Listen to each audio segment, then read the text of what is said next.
More now, we're joined by Scott Stewart, who is a security and counterterrorism expert at Stratfor in Texas. Thanks so much for joining us.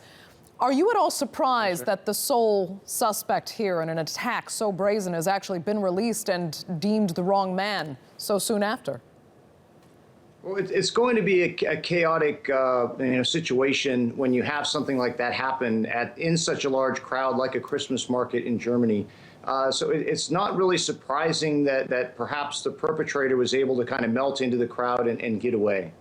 So what do you think investigators are up against here? What's your gut telling you? Was this a Daesh attack? I don't know if it was necessarily Daesh, but it could have been a grassroots jihadist inspired by Al-Qaeda as well as the Islamic State. They both called for these kind of vehicular assaults in the past. Certainly, the investigators will be looking at the forensic evidence in the truck. Fingerprints, fibers, DNA, other trace evidence that can help them track down and identify this individual.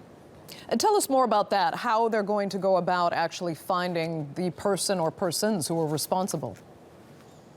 Well, it's going to be very methodical, almost like something out of a CSI type television show. But they're going to go through and pull every possible forensically they can.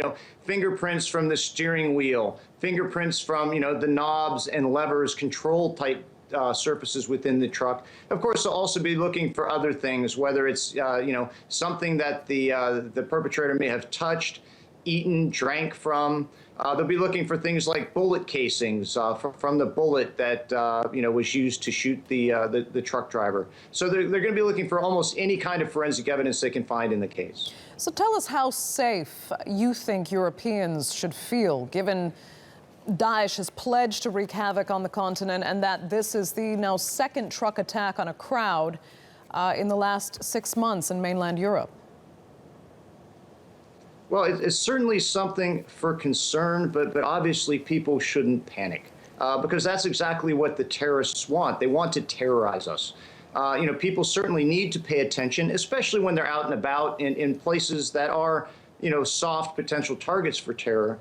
But they don't need to panic, to be paranoid, to really let their lives be ruled and ruined by those who would terrorize them.